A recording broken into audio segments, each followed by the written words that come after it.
Showed it to Rachel. She said it was a glitch, but her eyes were wide. I didn't tell her about the dreams me in the farmhouse, the phone ringing, a shadow in the dining room. I drove to McMinnville, January 18, 2025. The farmhouse was empty, the rental listing still active. I knocked, no answer. The barn had fresh scratches on its door, 3 lines, shallow but clear. I contacted Paul Reed, the forum moderator. He said the phone might be a conduit tied to Clara's grief, calling out to anyone who stayed. He'd heard of the Grayson place, said locals avoided it. I found a 1,975 property record. Evelyn Porter bought the farmhouse from a Grayson cousin who left Oregon after a fire in the barn, no cause listed. In February, I got another voicemail, same number, time-stamped February 9, 2025, 2:31 a.m. Static, then, "We miss you." I moved my desk away from the window, started sleeping with the lights on. I quit the history group, deleted my posts. But last week, May 7, 2025, a package arrived, postmarked McMinnville, no return address.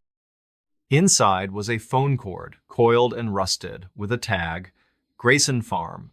I burned the tag, locked the cord in a box. I hear ringing now, faint, at night, even when my phone's off. I don't answer. I never will. Mirror reflects a missing face. The mirror showed nothing. I was there. In a dusty Wisconsin boarding house, my reflection vanished. Something else appeared. My name is Owen Mitchell, and this is the story of the weekend in November 2024 that broke my sense of reality. It was Friday, November 8, 2024, around 3:00 p.m. When I pulled into the gravel lot of a boarding house in Baraboo, Wisconsin, a quiet circus town north of Madison. The sky was low, heavy with clouds that threatened snow, the air biting at 25 degrees. I'm a 36-year-old carpenter from Milwaukee, and I'd been working nonstop, building custom cabinets for a condo project. My brother, Tyler, was supposed to join me for a weekend of hiking in Devil's Lake State Park, but he canceled last minute for a work emergency. I decided to go anyway, craving solitude. The boarding house, booked through a site called Badger Stays, was a sagging Victorian from the 1880s with a turret, chipped gray paint, and a sign that read Rosewood House. The host, Dorothy Klein, a widow in her 70s, left a key under a porch mat and a note. "Don't touch the mirror in room 3. I was in room 3. I figured she meant it was fragile. The drive from Milwaukee took 2 hours, along I-94, past dairy farms and billboards for cheese curds. My pickup truck rattled as I parked, the house looming against a field of stubble corn. I grabbed my duffel bag, a thermos of coffee, and a pack of Leinenkugel's Red Lager, a Wisconsin staple. Inside, the house smelled of mothballs and varnish. The foyer had a creaky staircase, a coat rack with a single scarf, and a chandelier that flickered when I flipped the switch. Room 3 was on the second floor, a small space with a single bed, a dresser, and a full-length mirror on the wall, its frame carved with roses, the glass clouded with age. I locked the door, checked the window latched tight, overlooking the cornfield, and dropped my bag on the bed. The quilt was heavy, patched with faded squares. The note about the mirror seemed odd, but I didn't touch it. I spent the afternoon exploring. The common area had a fireplace, cold and unused, with a stack of logs beside it. The kitchen was shared, with a gas stove and a fridge containing a lone jar of pickles. A parlor had a piano out of tune and a bookshelf with brittle mysteries from the 60s. I lit the fireplace in the common area, the flames casting a warm glow, and sat with a beer, planning my hike. My phone had 1 bar, enough to check the weather snow by midnight. I turned it off, wanting to unplug. The mirror in room 3 stayed in the back of my mind, its glass catching the hallway light as I passed. At 6:22 p.m., I noticed the mirror. I was in room 3, unpacking my hiking boots when I glanced at it. My reflection was there, but faint, like I was standing in fog. I stepped closer, my boots scuffing the rug. The mirror showed the room bed, dresser, window, but I was barely visible, a shadow where my face should be. I touched my cheek, felt my beard, my skin. I was there. The mirror wasn't. I blinked, and my reflection snapped back, clear as day. My heart raced. I laughed, a shaky sound, and blamed the beer, the dim light. I covered the mirror with a spare sheet from the dresser, tucking it over the frame, and went downstairs. I ate a sandwich ham on Rhine, the parlor, the fire crackling. Snow started at 8:00 p.m., soft flakes tapping the windows. At 8:47 p.m., I heard a creak, like a footstep, from the second floor. The house was empty, Dorothy's note saying no other guests were booked. I grabbed a fire poker, its iron cold, and climbed the stairs. Room 3's door was ajar, though I'd locked it. The sheet was on the floor, the mirror uncovered. My reflection was there, but my eyes were wrong, too wide, too dark, staring when I didn't. I backed out, slammed the door, and wedged a chair under the knob. I recorded a voice memo on my phone, time-stamped November 8, 2024, 8:50 p.m., describing the mirror, the creak, my voice unsteady. I stayed in the common area, poker in hand, fire roaring.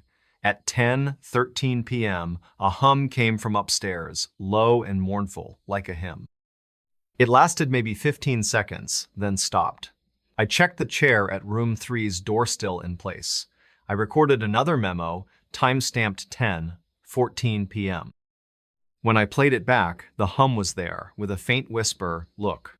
My skin prickled. I checked the locks, front and back, and the windows, all secure. The snow was heavier, piling against the porch. At 11:59 p.m., I saw it. A face in the parlor window, not mine, pale and eyeless, pressed to the glass. I swung the poker, but it was gone, just snow and darkness outside. I recorded again, time-stamped November 9, 2024, 12:01 a.m., my voice shaking. The whisper in the playback said, "See me." I didn't sleep. I sat by the fire, poker clutched tight, eyes on the staircase. At 2:37 a.m., footsteps paced above, heavy, circling room 3. They stopped after 5 minutes. I checked the chair moved an inch, the door still locked. Dawn broke at 7:05 a.m., the snow a foot deep. I went to room 3. The mirror was cracked, a single line from top to bottom, my reflection split. Behind me, in the glass, was a figure, tall and thin, no face, just a blur. I turned, nothing there. I took a photo, time-stamped November 9, 2024, 7:07 a.m., and packed my bag. I was done. I drove to Baraboo, found a diner called The Driftless, and asked the cook, a man named Ray, about Rosewood House. He knew it, said it was built by a circus family, the Warrens, in 1886. Their daughter, Lillian, vanished in 1899, last seen in room 3.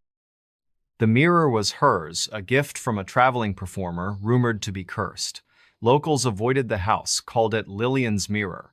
I showed Ray the photo. He went quiet, said the crack wasn't there when he cleaned the house in October. I emailed Dorothy, attaching the photo and memos. Her reply came Monday, November 11. Mirror's old, don't touch it, no refunds. I didn't argue. Back in Milwaukee, I dug into the house's history. The Sauk County Historical Society had records. The Warren family, Charles, Mary, and Lillian, lived in Rosewood House from 1886 to 1900. Lillian's disappearance at age 14 was reported in an 1899 Baraboo News Republic article with no leads. A 1927 police report noted a guest hearing footsteps in room 3, dismissed as pipes. I found a Wisconsin paranormal blog run by a woman named Ellen Hart. She wrote about haunted mirrors in Baraboo, including one that showed faces not there tied to a lost girl. No address, but the details matched. I posted on a Wisconsin history forum asking about Rosewood House. A user, Circus Trail, messaged me. They'd stayed in room 3 in 2020, saw their reflection fade, heard whispers from the mirror. They left after one night, found scratches on their backpack, 3 lines like nails. Their account was deleted 2 days later. I checked Badger Stays. The house was still listed, with a review from a guest named Anna, posted November 15, 2024. Quaint, but room 3's mirror is unsettling. I messaged her, no reply. Her profile was gone by November 18. In December, I got a text from an unknown number, time-stamped December 5, 2024, 1:46 a.m. It was a photo of the mirror, the crack wider, a pale face in the glass, eyeless, no message, just the image. I traced the number. It was a landline registered to a Baraboo funeral home closed since 2009. I didn't respond. I showed the photo to Tyler. He said it was edited, but he wouldn't look at it twice. I didn't tell him about the dreams me in room 3, the mirror empty, a hand on my shoulder. I drove to Baraboo, December 20, 2024. The house was empty, the Badger Stays listing gone. I knocked, no answer. The cornfield had fresh tracks, not mine, leading to the porch. I contacted Ellen Hart. She said the mirror might be a portal tied to Lillian's spirit trapped seeking others. She'd heard of Rosewood House, said no one stayed in room 3 long. I found a 1983 property record. Dorothy Klein bought the house from a Warren heir who left Wisconsin after a fire in the turret. No cause listed. In January, I got another text, same number, time-stamped January 12, 2025, 2:03 a.m. Another photo, the mirror shattered, the eyeless face clearer, smiling. I moved, left Milwaukee, took a job in Chicago, but the dreams followed. Last week, May 8, 2025, a package arrived, postmarked Baraboo, no return address. Inside was a mirror shard, rose-carved, with a note, "Lillian knows you." I burned the note, buried the shard. I hear whispers now, faint, at night, in my new place. I don't look in mirrors. I can't trust what I'll see. Clock ticks backward at night. The clock reversed. Time felt wrong. In a creaky New Hampshire inn, the night stretched forever. Something was counting. My name is Ryan Foster, and this is the story of the weekend in October 2024 that I can't explain. It was Friday, October 4, 2024, around 4:00 p.m. when I arrived at a small inn called the Lantern's Rest, just outside Conway, New Hampshire, a tourist town nestled in the White Mountains.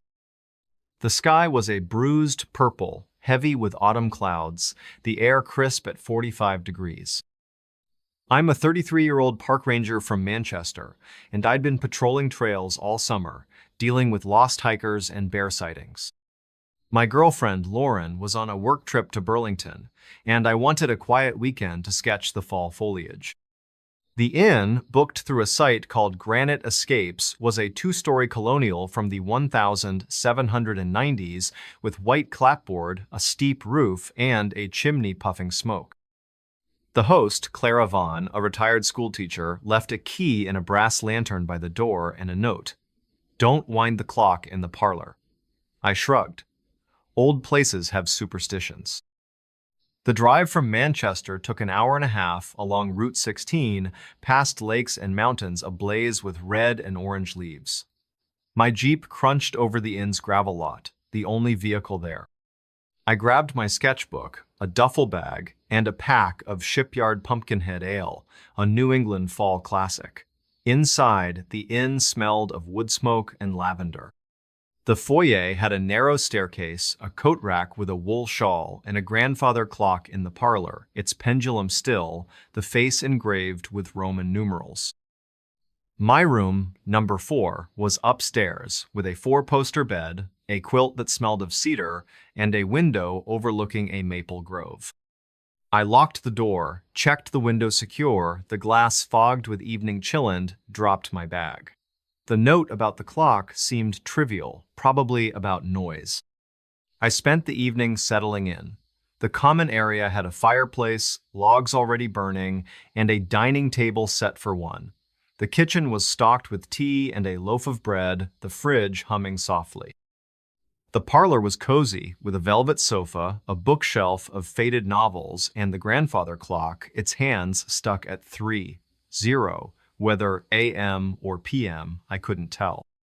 I lit a second fire in the parlor, sipped a beer, and sketched the room, the clock's brass glinting in the firelight.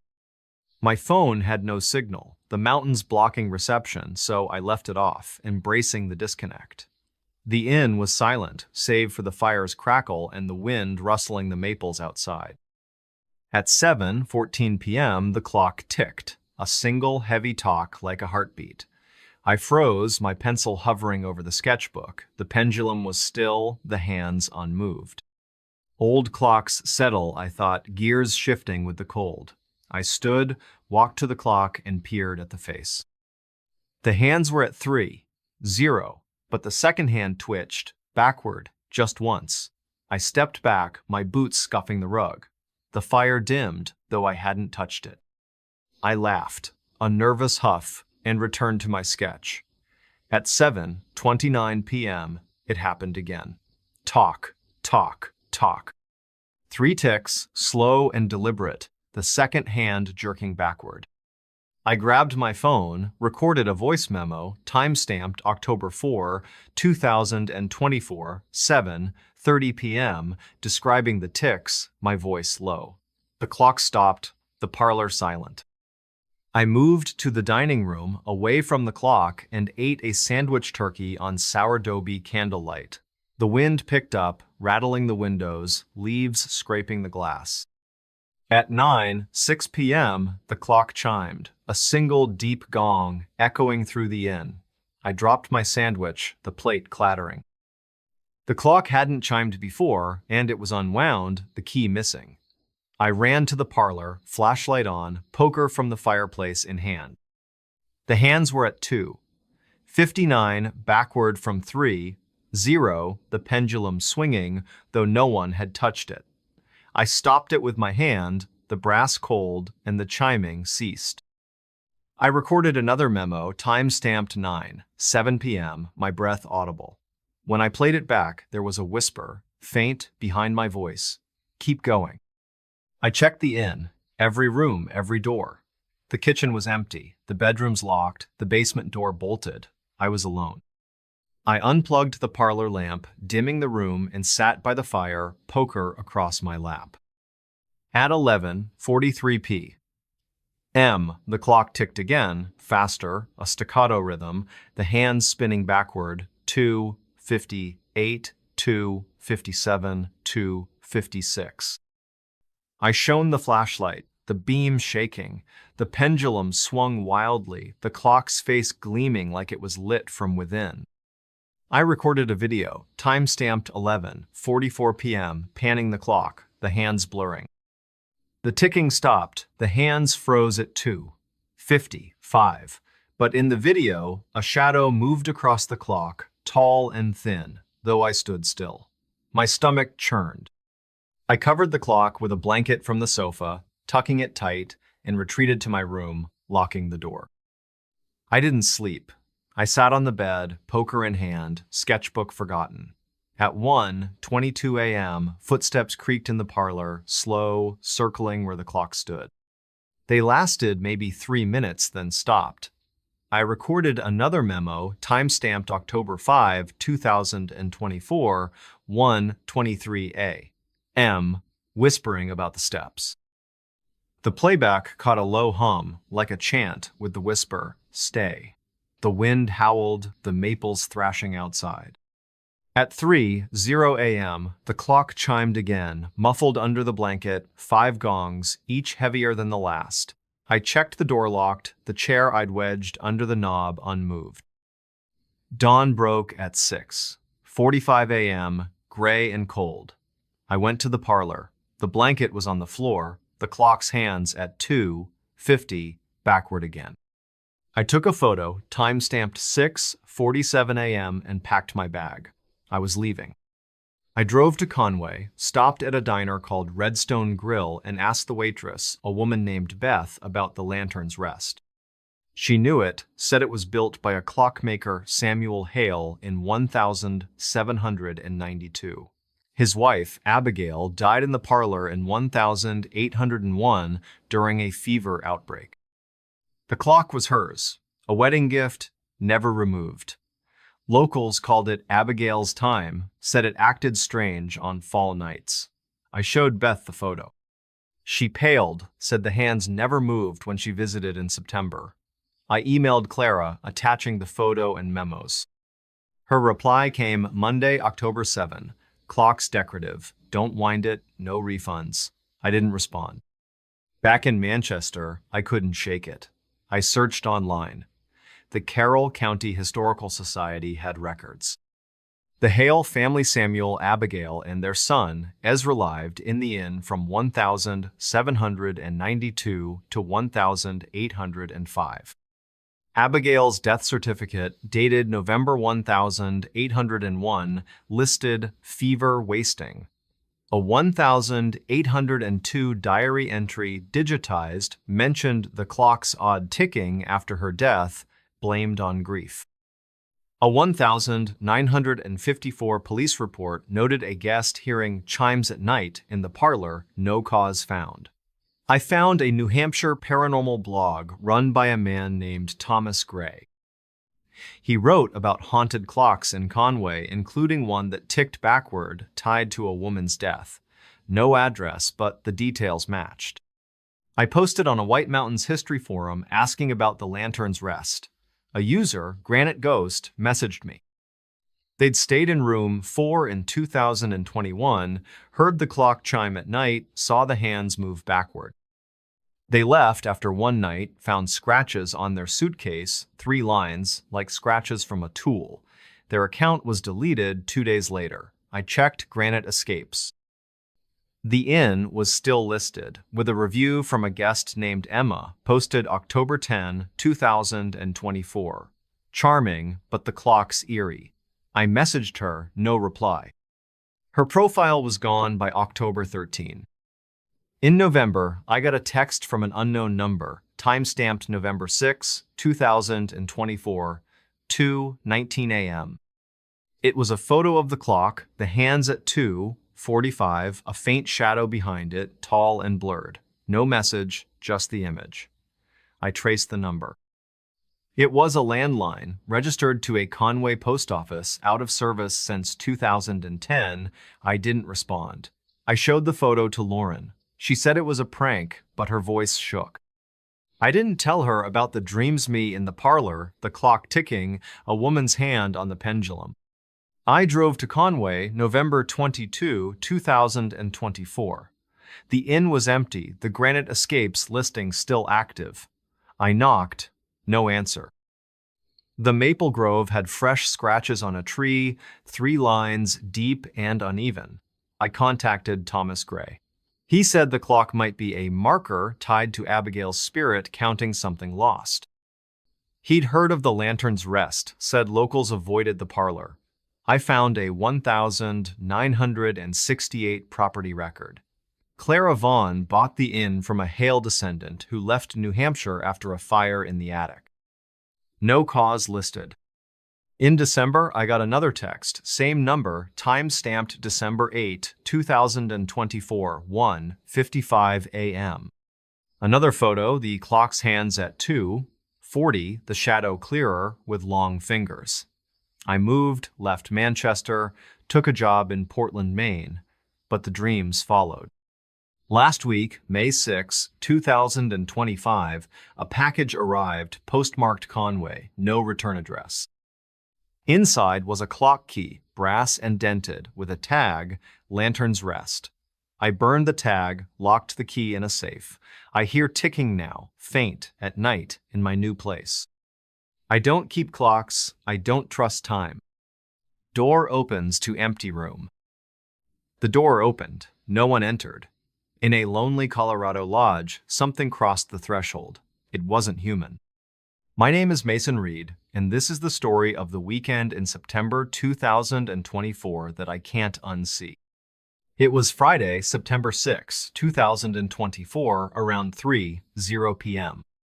when I pulled up to a rustic lodge just outside Estes Park, Colorado, a mountain town at the edge of Rocky Mountain National Park. The sky was clear, a deep alpine blue, but the air was cool, about 55 degrees, with a breeze that carried the scent of pine. I'm a 35-year-old wildlife biologist from Denver, and I'd been tracking elk populations for months, buried in data and grant proposals. My friend, Alex, was supposed to join me for a weekend of hiking, but he backed out for a family wedding. I went anyway, needing the mountains to clear my head. The lodge, booked through a site called Mountain Haven Rentals, was a log cabin from the 1920s with a stone chimney, a slanted roof, and a porch overlooking a valley. The host, Henry Walsh, a local outfitter, left a key under a rock and a note. Keep the spare room door closed. It's storage. I figured it was cluttered, maybe unsafe. The drive from Denver took 2 hours, along Highway 36, winding through canyons and past meadows dotted with aspen trees turning gold. My Subaru Outback crunched over the lodge's dirt driveway, the only car in sight. I grabbed my backpack, a sketch pad for field notes, and a cooler with Coors Banquet, a Colorado classic. Inside, the lodge smelled of cedar and ash. The main room had a massive fireplace, a leather couch, and a dining table scarred with knife marks. The spare room, off the hallway, had a heavy oak door with a brass knob, locked, as Henry's note implied. My bedroom was upstairs, with a pine bed, a wool blanket, and a window facing the peaks. I locked the front door, checked the back, and dropped my gear. The note about the spare room didn't bother me. I was here for the trails. I spent the afternoon unpacking. The kitchen had a cast iron stove and a fridge that rattled when it kicked on. The living room had a bookshelf with dog-eared Field, Stream magazines from the 80s, and a radio that only caught static. I lit the fireplace, the logs catching fast, and sat on the couch with a beer, sketching a map of tomorrow's hike. My phone had one bar, enough to text Alex I'd arrived, but I turned it off, craving quiet. The lodge was still, save for the fire's pop and the wind whistling through the valley. The spare room door stayed shut, its knob glinting in the hallway light as I passed to the kitchen. At 6:38 p.m., the door creaked. A slow, grinding sound like wood scraping stone. I paused, my beer halfway to my lips, the fire casting long shadows. The spare room was down the hall, out of sight. Old houses shift, I thought, especially in the mountains. I stood, grabbed a flashlight from my backpack, and walked to the hallway. The door was closed, the knob unmoved. I tried it locked, no give. I pressed my ear to the wood. Nothing, just the wind outside. I laughed, a tight sound, and went back to the couch. But my eyes kept drifting to the hallway, the door's outline barely visible in the firelight. I ate dinner-canned chili heated on the stove in the living room, the radio hissing faintly. The sun set at 7:15 p.m., the valley plunging into darkness, stars sharp overhead. At 8:52 p.m., the door opened. Not a creak, but a deliberate swing, the hinges groaning loud enough to drown the fire's crackle. I grabbed the poker, its iron heavy, and ran to the hallway. The spare room door was wide open, the room dark, no light inside. I shone the flashlight, the beam cutting through dust motes. The room was empty, bare walls, plank floor, no furniture, no storage, just a single window, latched shut. My breath fogged in the cold air. I closed the door, locked it, and wedged a chair under the knob. I recorded a voice memo on my phone, time-stamped September 6, 2024, 8:53 p.m., describing the door, my voice shaking. I stayed in the living room, poker in hand, fire roaring. At 10:27 p.m., footsteps shuffled inside the spare room, slow, dragging, like boots on wood. The chair held, the door shut. I recorded another memo, time-stamped 10:28 p.m., the footsteps faint but clear. When I played it back, there was a whisper, low and guttural. "Come in." My skin crawled. I checked the locks, front and back, and the windows all secure. The night was still, no wind now, the valley silent. At 11:59 p.m., the door rattled, a sharp jolt, like something pushed from inside. The chair slid an inch, the knob twisting. I gripped the poker, my knuckles white, and recorded a video, time-stamped September 7, 2024, 12:01 a.m., panning the door. The rattling stopped, but in the video, a shadow moved across the door, tall and hunched, though the hallway was empty. My stomach twisted. I didn't sleep. I sat by the fire, poker clutched tight, eyes on the hallway. At 2:14 a.m., a hum came from the spare room, like a low chant, lasting maybe 20 seconds. I recorded again, time-stamped 2:15 a.m., my voice barely a whisper. The playback caught the hum with a faint laugh, sharp and cold. Dawn broke at 6:30 a.m., the peaks glowing pink. I checked the spare room. The chair was on the floor, the door ajar, the room empty as before. On the floor, scratched into the wood, were 3 lines, shallow but precise, like claw marks. I took a photo, time-stamped 6:32 a.m., and packed my bag. I was done. I drove to Estes Park, stopped at a coffee shop called Kind Coffee, and asked the barista, a guy named Nate, about the lodge. He knew it, said it was built by a trapper, Josiah Burke, in 1923. His son, Elias, disappeared in the spare room in 1935, age 10, during a storm. The door was locked, no trace found. Locals called it Burke's Gap, said it felt wrong. I showed Nate the photo. He frowned, said the scratches weren't there when he hiked by in August. I emailed Henry, attaching the photo and memos. His reply came Monday, September 9. Rooms for storage. Keep it closed. No refunds. I didn't argue. Back in Denver, I couldn't let it go. I searched online. The Larimer County Historical Society had records. The Burke family, Josiah, Martha, and Elias, lived in the lodge from 1923 to 1937. Elias's disappearance, reported in a 1935 Estes Park Trail Gazette, mentioned no signs of entry or exit. A 1948 police report noted a guest hearing footsteps in the spare room, dismissed as animals.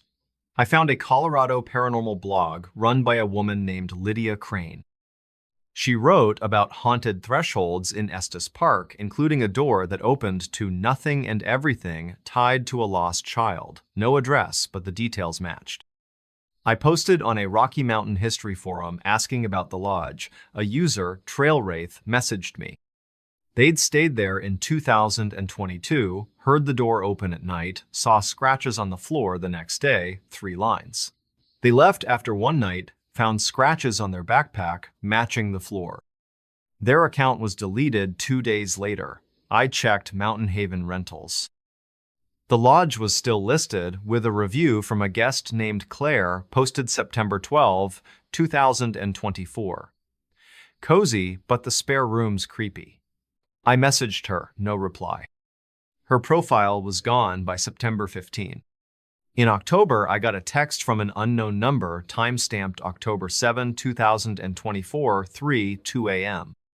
It was a photo of the spare room door, ajar, a shadow spilling across the floor, long and twisted. No message, just the image. I traced the number. It was a landline, registered to an Estes Park ranger station, out of service since 2011. I didn't respond. I showed the photo to Alex. He said it was a hoax, but he wouldn't look at it twice. I didn't tell him about the dreams me in the spare room, the door swinging wide, a hand reaching from the dark. I drove to Estes Park, October 25, 2024. The lodge was empty, the rental listing still active. I knocked, no answer. The valley had fresh tracks, not mine, circling the porch. I contacted Lydia Crane. She said the door might be a crossing, tied to Elias's spirit, stuck, pulling others in. She'd heard of Burke's Gap, said locals avoided the lodge. I found a 1972 property record. Henry Walsh bought the lodge from a Burke heir who left Colorado after a fire in the attic. No cause listed. In November, I got another text, same number, time-stamped November 9, 2024, 2:47 a.m. Another photo, the door wide open, the shadow clearer, with fingers like branches. I moved, left Denver, took a job in Boulder, but the dreams followed. Last week, May 5, 2025, a package arrived, postmarked Estes Park, no return address. Inside was a brass key scratched with 3 lines and a tag, Burke's Gap. I burned the tag, buried the key. I hear creaks now, faint, at night in my new place. I don't open doors after dark. I don't trust what's behind them. Lights flicker with strange pattern. The lights pulsed. They weren't random. In a remote Arizona cabin, something sent a message. It wasn't friendly. My name is Ethan Walsh, and this is the story of the weekend in August 2024 that I can't forget. It was Friday, August 2, 2024, around 5:00 p.m., when I drove up to a weathered cabin near Payson, Arizona, a small town in the Mogollon Rim country. The sky was a fiery orange, the sun dipping behind pine-covered hills, the air warm at 80 degrees but cooling fast. I'm a 32-year-old high school history teacher from Phoenix, and I'd been grading summer school papers until my eyes burned. My cousin, Derek, was supposed to come for a weekend of fishing in Tonto Creek, but he got stuck covering a shift at his bar. I went alone, needing the quiet. The cabin, booked through a site called Rim Retreats, was a 1-story A-frame from the 1950s with a tin roof, a sagging porch, and a single bulb hanging over the door. The host, Vernon Cole, a retired forest ranger, left a key in a rusted coffee can and a note. Lights act up sometimes. Flip the breaker if needed. I figured it was old wiring, nothing serious. The drive from Phoenix took 2 hours, along Highway 87, climbing from Desert Scrub to Ponderosa Pines. My Honda CR-V jolted over the cabin's dirt track, the forest closing in. I grabbed my fishing gear, a backpack, and a cooler with Blue Moon, an Arizona go-to. Inside, the cabin smelled of pine and dust. The main room had a stone fireplace, a plaid couch, and a kitchenette with a flickering fluorescent light. My bedroom was small, with a twin bed, a patched quilt, and a window facing the creek, its water glinting in the dusk.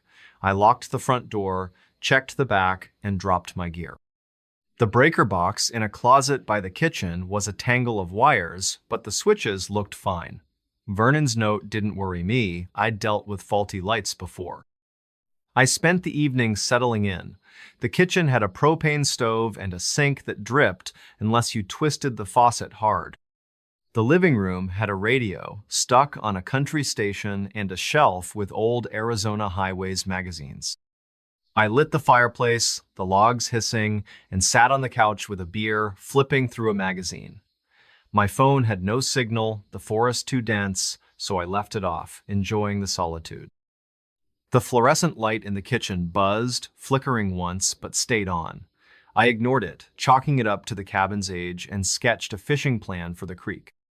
The night was quiet, save for the fire's crackle and crickets outside, their chirps echoing in the trees. At 7:43 p.m., the lights pulsed. 3 quick flickers, then steady like a signal.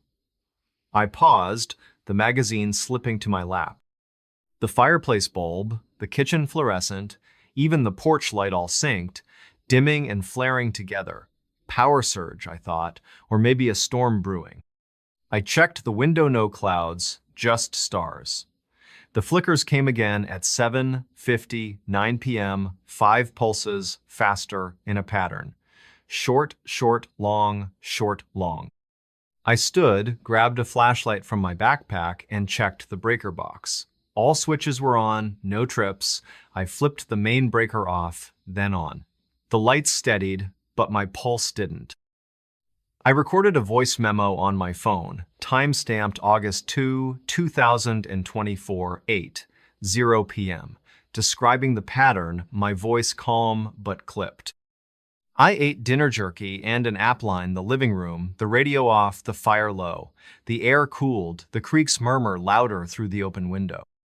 At 9:26 p.m., the lights pulsed again, 7 flickers, a new pattern.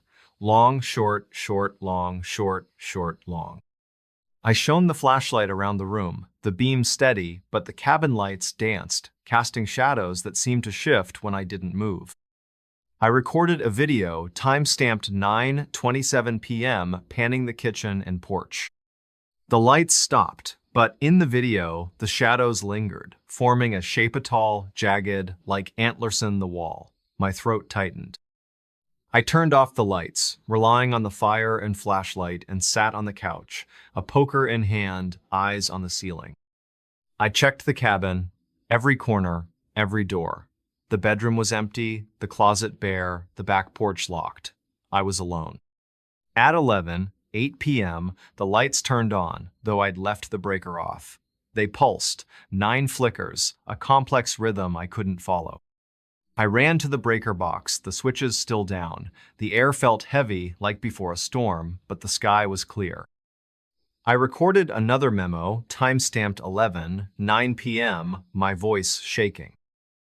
When I played it back, there was a hum, low and electric, with a faint voice, "Watch us." My skin prickled. I unplugged the kitchen light, yanked the porch bulb, and piled logs on the fire, the glow my only defense. I didn't sleep. I sat by the fireplace, poker clutched tight, flashlight sweeping the room. At 1:47 a.m., footsteps crunched outside, circling the cabin, slow and deliberate, like boots on gravel. They stopped by the porch, then started again, fading into the trees. I recorded a memo, time-stamped August 3, 2024, 1:48 a.m., whispering about the steps. The playback caught a faint laugh, dry and sharp, not mine. Dawn broke at 6:15 a.m., the creek sparkling, the forest still. I checked the porch, no footprints, just pine needles and dust. But on the door, scratched into the wood, were 3 lines, thin and deep, like a blade's mark. I took a photo, time-stamped 6:17 a.m., and packed my bag. I was leaving. I drove to Payson, stopped at a diner called the Rim Cafe, and asked the server, a woman named Carla, about the cabin. She knew it, said it was built by a miner, Amos Tate, in 1952. His daughter, Lena, died there in 1964, age 12, in a fire that spared the cabin but burned the shed. Locals said the lights acted strange after, like she was signaling. They called it Lena's flicker. I showed Carla the photo. She went quiet, said the scratches weren't there when she delivered firewood in July. I emailed Vernon, attaching the photo and memos. His reply came Monday, August 5. Lights are old, breakers are fine, no refunds. I didn't respond.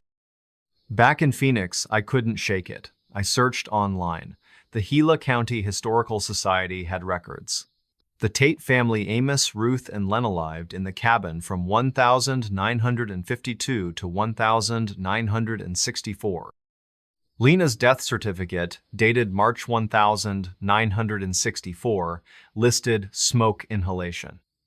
A 1965 newspaper clipping reported light disturbances at the cabin, blamed on faulty wiring. I found an Arizona paranormal blog run by a man named Victor Salas. He wrote about haunted lights in Payson, including a cabin where flickers formed patterns tied to a child's death. No address, but the details matched. I posted on an Arizona history forum asking about the Tate cabin. A user, Rimwalker, messaged me. They'd stayed there in 2021, saw the lights pulse at night, felt watched. They left after one night, found scratches on their cooler, 3 lines like the door. Their account was deleted 2 days later. I checked Rim Retreats. The cabin was still listed, with a review from a guest named Rachel, posted August 10, 2024. Rustic, but the lights are weird. I messaged her, no reply. Her profile was gone by August 13. In September, I got a text from an unknown number, timestamped September 4, 2024, 2:33 a.m. It was a photo of the cabin's porch, the bulb pulsing, a shadow with antler-like spikes in the frame. No message, just the image. I traced the number. It was a landline, registered to a Payson gas station, closed since 2007. I didn't respond. I showed the photo to Derek. He said it was fake, but his hands shook. I didn't tell him about the dreams me in the cabin, the lights flickering, a figure outside with jagged shoulders. I drove to Payson, September 20, 2024. The cabin was empty, the rental listing still active. I knocked, no answer. The creek bank had fresh scratches on a pine, 3 lines, sharp and uneven. I contacted Victor Salas. He said the lights might be a beacon tied to Lena's spirit, signaling for help or something worse. He'd heard of the Tate cabin, said locals avoided it. I found a 1,979 property record. Vernon Cole bought the cabin from a Tate relative who left Arizona after a fire in the forest nearby. No cause listed.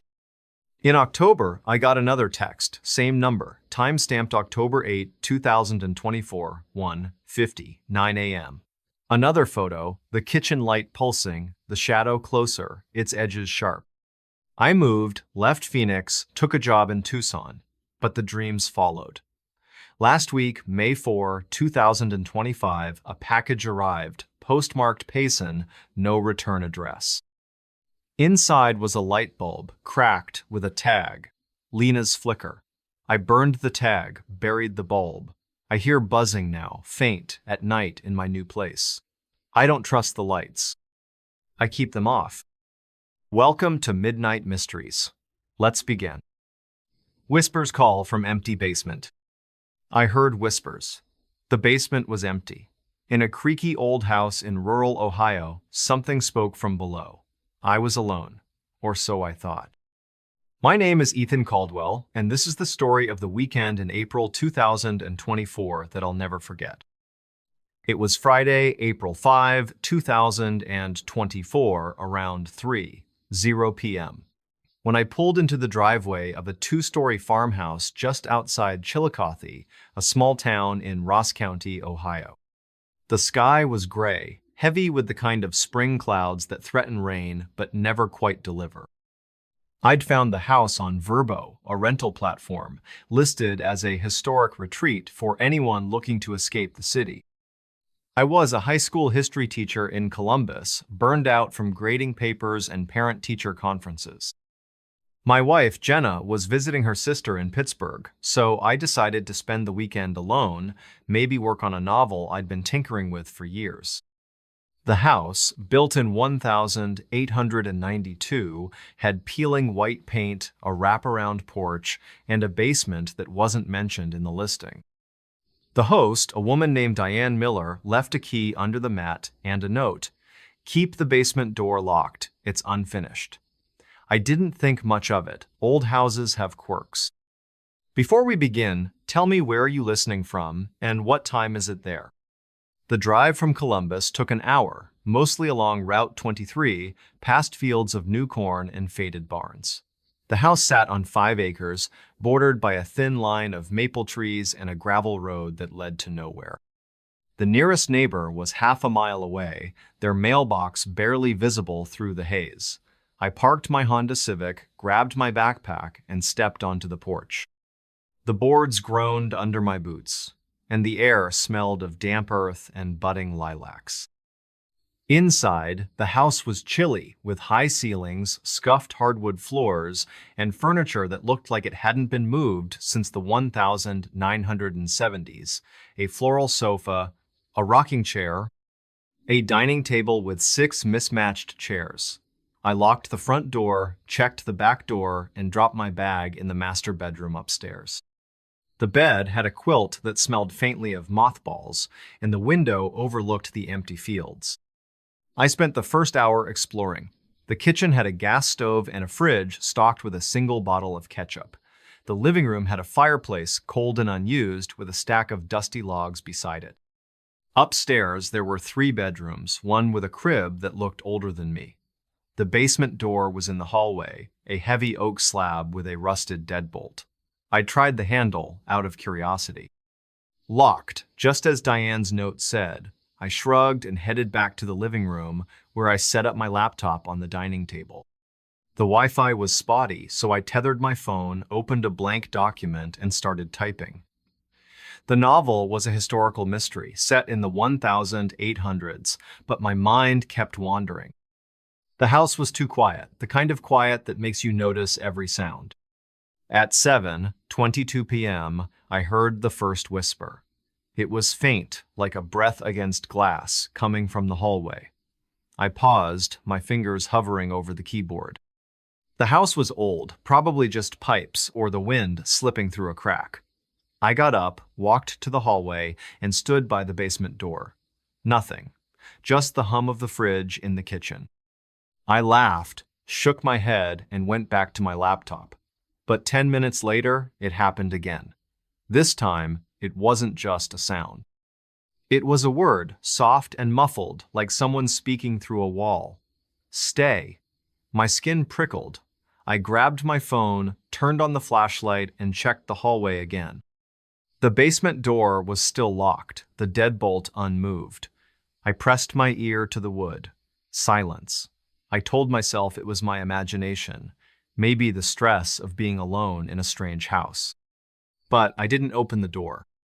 I moved my laptop to the kitchen, closer to the back door, just in case.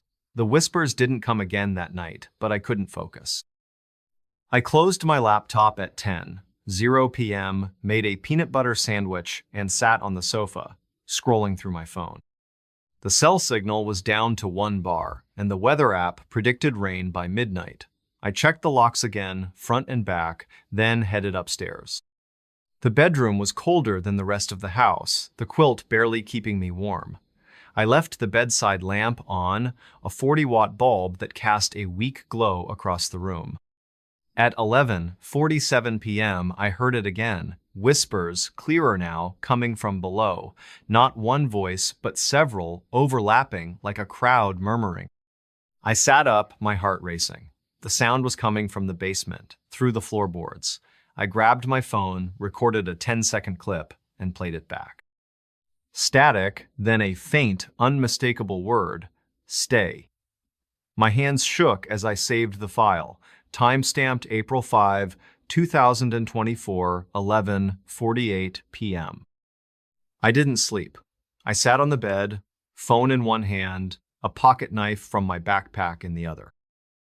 The whispers stopped around 1:00 a.m., replaced by a faint tapping like footsteps on concrete. It went on for maybe 5 minutes, then silence. I stayed awake until dawn when the first light filtered through the window at 6:15 a.m. I checked the house, starting with the basement door. Still locked, no scratches, no signs of tampering. The rest of the house was empty, the crib upstairs untouched, the kitchen unchanged. I played the recording again. The word stay was clearer in the morning light, but there was something else, a second voice, fainter, saying what sounded like, don't. I packed my bag, ready to leave, but curiosity stopped me. I wanted answers. I emailed Diane at 7:03 a.m., attaching the audio file. I asked if anyone had reported strange noises. Her reply came at 9:12 a.m. Old houses creak. Basement's just storage. Enjoy your stay. I wasn't convinced. I drove to Chillicothe, 10 minutes away, to a coffee shop called Paper City. The barista, a guy named Tyler, knew the house. He said it belonged to the Harper family in the 1900s who lost 3 kids to typhoid in 1898. The basement was used as a sick room during the outbreak. He'd heard rumors of noises, but nothing specific. I asked about Diane. Tyler said she was a realtor, lived in town, but he didn't know her well. I bought a coffee, sat in my car, and searched online. The Ross County Historical Society had digitized records. A 1901 census listed the Harper family, William, Eliza, and their surviving daughter, Clara. The 3 deceased kids, Amelia, James, and Thomas, died in March 1898, aged 7, 9, and 12. No mention of a basement, but a 1903 newspaper clipping reported a fire in the house contained to the lower level. The cause was unknown. Back at the house, I hesitated.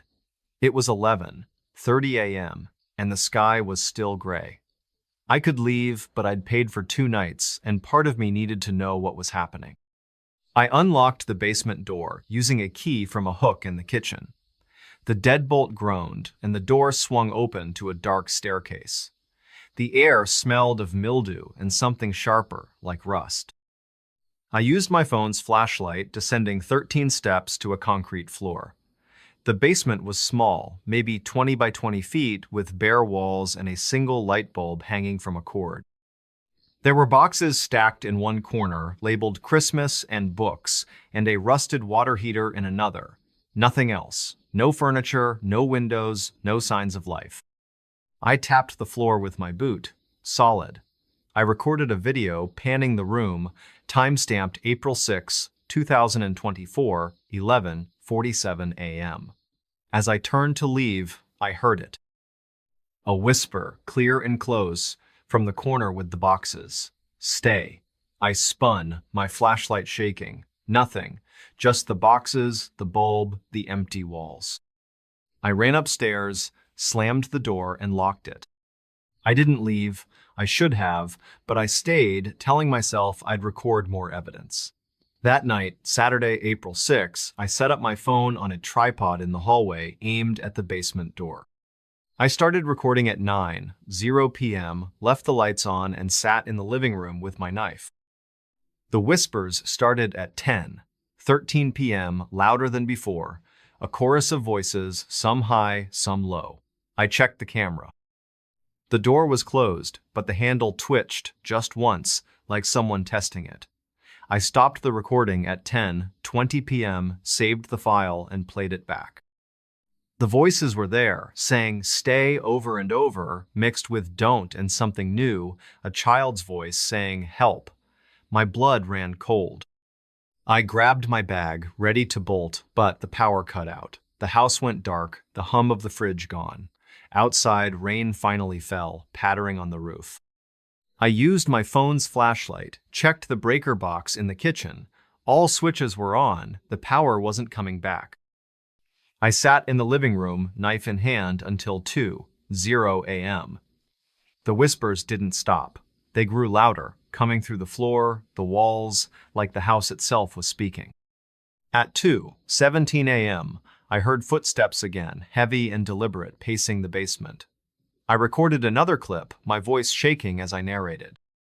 The footsteps stopped, but the whispers didn't.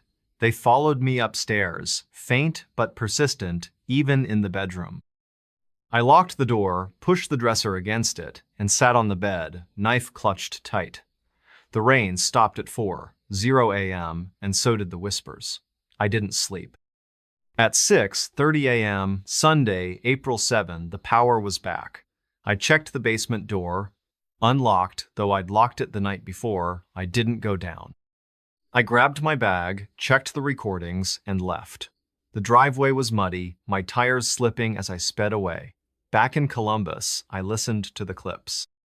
The voices were clearer than I remembered, the child's help cutting through the static.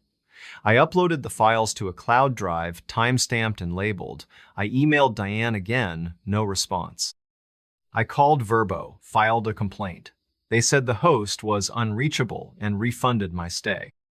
I couldn't let it go. I contacted the Ross County Historical Society. A volunteer, Margaret, confirmed the Harper family's story. She added something new. Clara, the surviving daughter, died in 1910, aged 19, in the house. Official cause was pneumonia, but rumors said she was found in the basement, clutching a candle with scratches on her arms. Margaret didn't believe in ghosts, but she said the house had a reputation. Locals called it the Whispering Place. I found a Reddit thread about Chillicothe hauntings. A user, Ohio Ghost Hunter, posted in 2020 about staying in a farmhouse on Harper Road. They heard whispers, saw the basement door open on its own, and left after one night. The account was deleted when I checked again. In May 2024, I got a text from an unknown number. It was a photo of the basement, taken from the staircase, showing the boxes and the light bulb. No message, just the image, time-stamped May 3, 2024, 1:12 a.m. I traced the number. It was registered to a Diane Miller in Chillicothe, but the line was disconnected. I drove to Chillicothe, found Diane's office, a small realty firm. The receptionist said Diane retired in January 2024 and moved to Florida. I showed her the photo. She recognized the basement, said the house was sold in March to a developer. It was empty now, slated for renovation. I went back to the house, against my better judgment. It was June 15, 2024, a sunny day, nothing like that rainy weekend. The porch was the same, the paint still peeling. The door was locked, but I peered through the window. The furniture was gone, the floors bare. I walked around back, found the basement access, a pair of storm doors. They were padlocked, but the chain was loose. I didn't go in. As I turned to leave, I heard it. A whisper, faint, from the storm doors. Stay.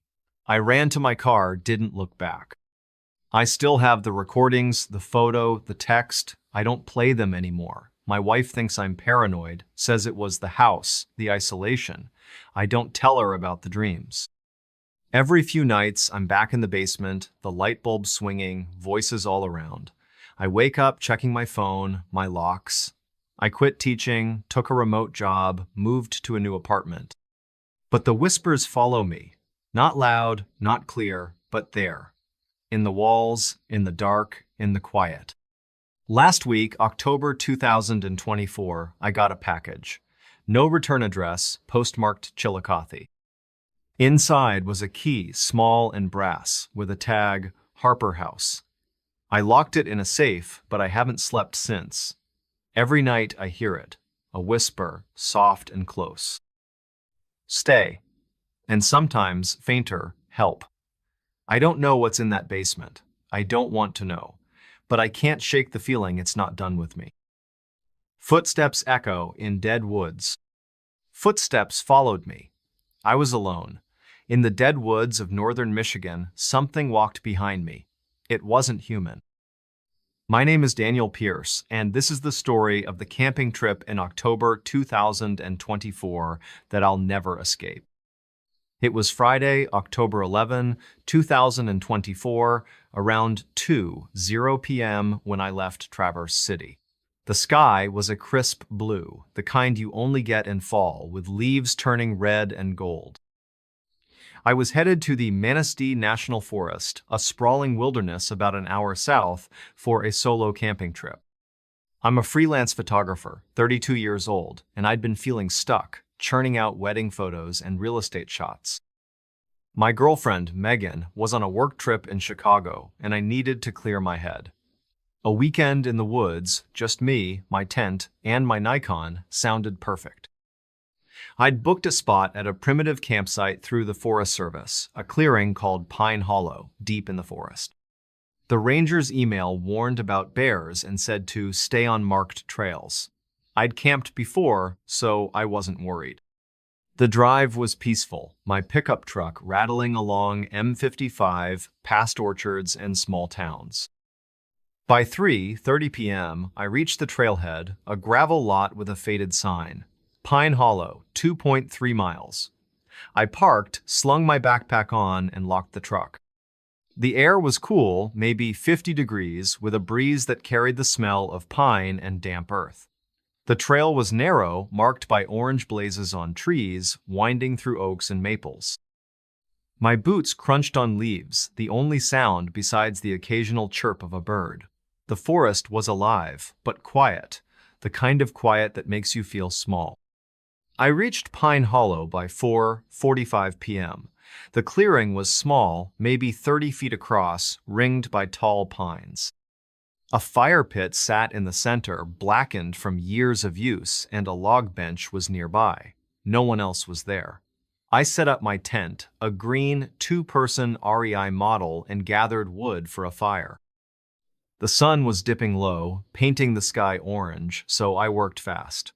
By 5:30 p.m., I had a fire going, the flames crackling as I heated a can of chili on a portable stove. I sat on the bench, ate and sipped a Bell's Two-Hearted Ale, a Michigan staple.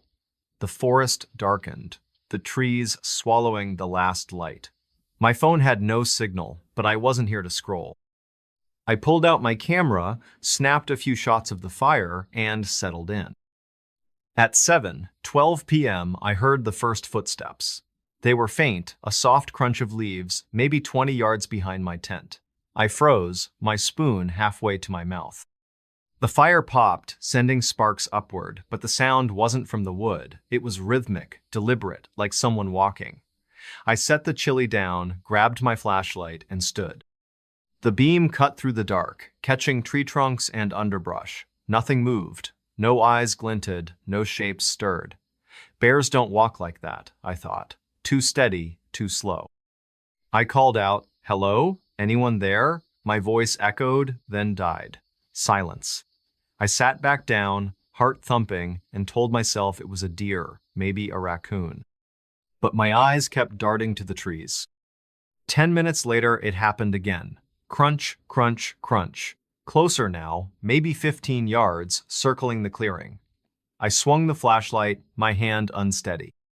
The light caught a low branch, swaying slightly, but no wind was blowing.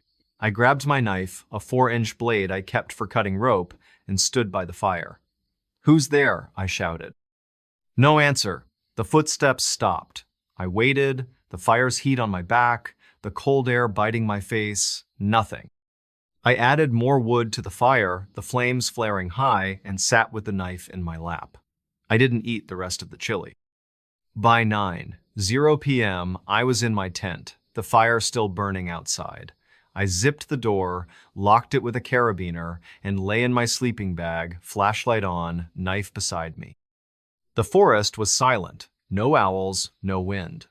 Then, at 9:43 p.m., the footsteps came back. Loud, heavy, just outside the clearing. Crunch, crunch, pause. Crunch, crunch, pause. Like something pacing, testing the edge of the light.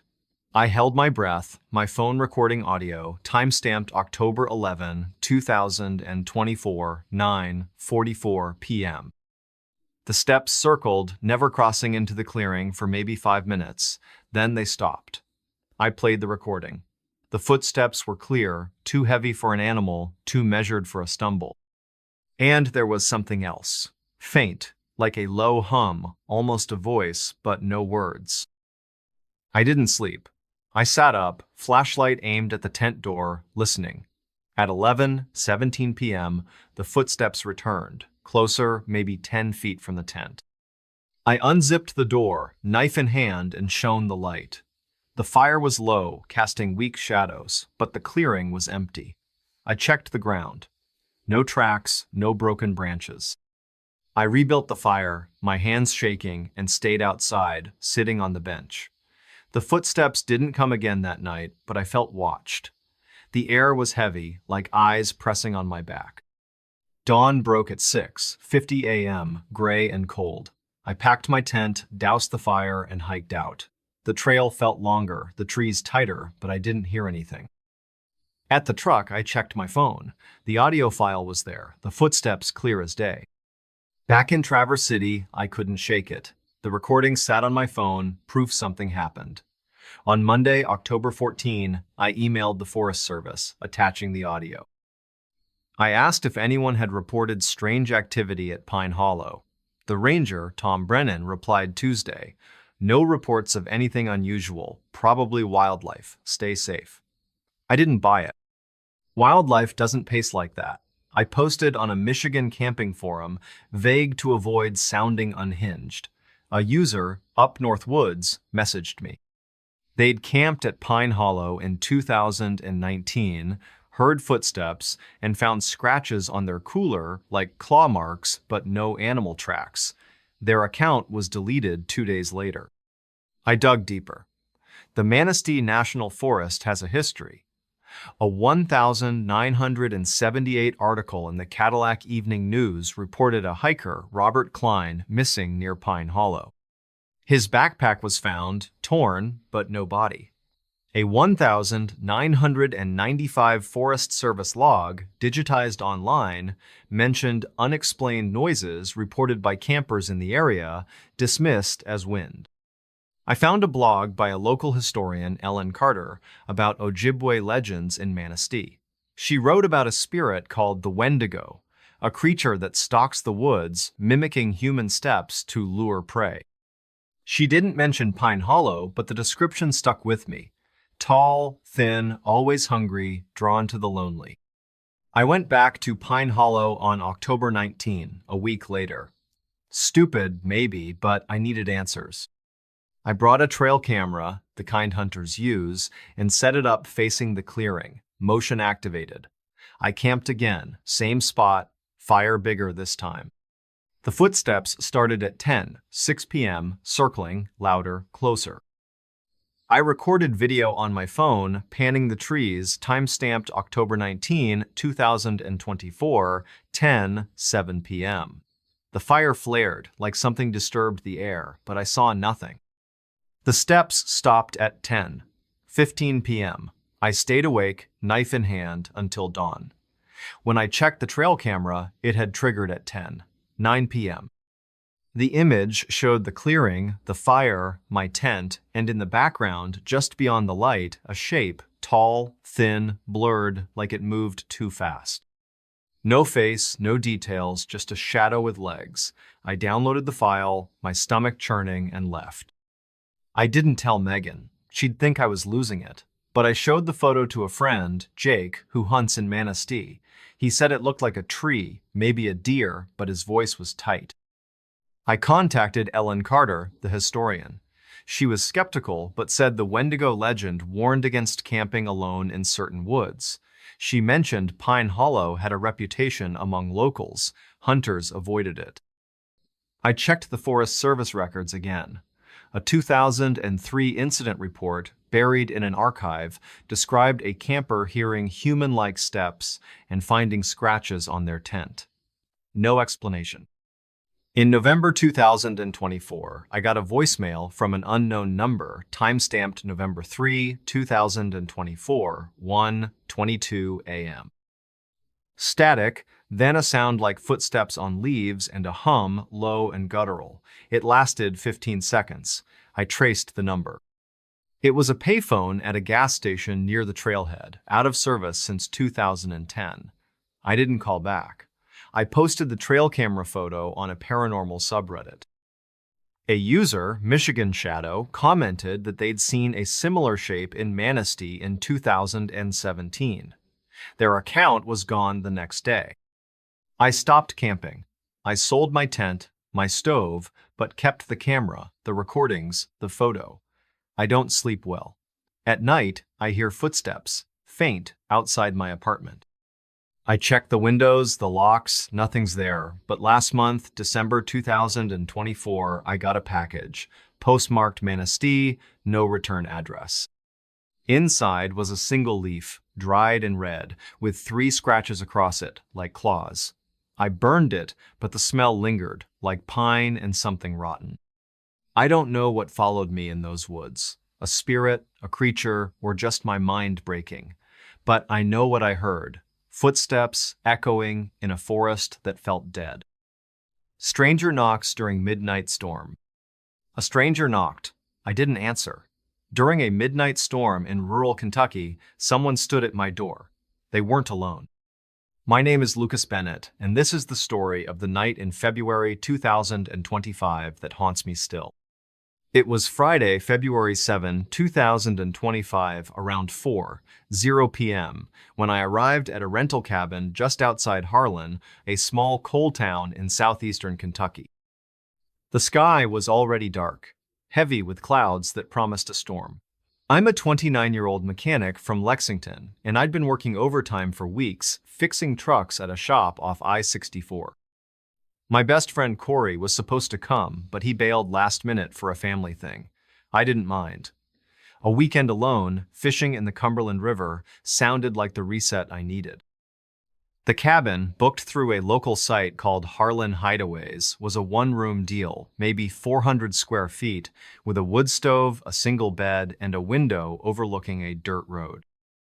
The host, a guy named Roy Tucker, left a key in a lockbox and a note, "Storm coming, keep the door locked." I figured he meant for security, Harlan being a quiet town but not without its troubles. The drive from Lexington took 2 hours, winding through the Appalachian Hills on Route 421. The radio faded to static as I climbed higher, the pines closing in. By 6:00 p.m., I parked my F-150 beside the cabin, the gravel crunching under my tires. The air was damp, smelling of rain and coal dust, and the temperature was dropping fast, maybe 35 degrees. I grabbed my duffel, fishing gear, and a cooler with Yuengling beer, a Kentucky staple. Inside, the cabin was warm, the wood stove already lit, embers glowing. The walls were pine, scarred with knots, and the floor creaked under my boots. A lantern sat on a small table next to a radio that only picked up AM gospel stations. I locked the door, slid the bolt, and checked the window. Secure. Outside, the dirt road vanished into the trees, the river a faint shimmer beyond. I spent the evening unpacking, sipping a beer, and listening to the radio's fuzzy hymns. The storm hit at 8:30 p.m., rain pelting the tin roof, wind howling through the hills. I added logs to the stove, the fire casting long shadows on the walls. I wasn't worried. Storms were common here, and the cabin felt solid. I sat on the bed, scrolling through my phone, but the signal was gone, the bars replaced by no service. I switched to a paperback, a Lee Child thriller, and settled in. The rain was steady, a drum beat that drowned out the radio. At 11:47 p.m., I heard the first knock. 3 sharp raps on the door, loud enough to cut through the storm. I froze, the book slipping from my hands. The lantern flickered, though no draft touched it. I waited, my breath shallow. The knocks came again, slower, deliberate, thump, thump, thump. I stood, grabbed a tire iron from my tool bag, and moved to the window. The glass was streaked with rain, but I could see the porch, lit by a weak bulb. No one was there. The dirt road was empty, the trees bending in the wind. I checked the door. Locked, the bolt unmoved. "Who's out there?" I called, my voice steady but loud. No answer, just the rain and a low rumble of thunder. I told myself it was a branch, maybe debris from the storm hitting the door, but the knocks were too even, too human. I sat back down, tire iron across my lap, eyes on the door. At 12:03 a.m., it happened again. 5 knocks this time, faster, urgent. I gripped the iron, my knuckles white, and crept to the window. Nothing. No shapes, no lights, just the storm raging outside. I checked my phone, recorded a quick audio clip, time-stamped February 8, 2025, 12:04 a.m. The knocks stopped, but as I played the recording, I heard something else. A voice, faint, muffled by the rain, saying, "Let me in." My stomach twisted. I hadn't heard it live, only on the recording. I double-checked the locks, the window, even the stove's flue. Everything was secure, the cabin was a fortress, but I felt trapped. The storm grew worse, lightning flashing every few minutes, thunder shaking the walls. At 1:22 a.m., the knocks returned, now a steady rhythm like a heartbeat. Thump, thump, thump, thump. I didn't move. I sat on the bed, tire iron in hand, staring at the door. The lantern dimmed, then flared, casting a shadow on the wall. It wasn't mine. It was tall, thin, with arms too long, moving when I didn't. I swung the lantern, the shadow vanishing. My heart pounded, my mouth dry. I recorded another clip, my voice shaking as I described the shadow, the knocks. The timestamp read 1:24 a.m. When I played it back, the voice was there again, clearer. Let us in.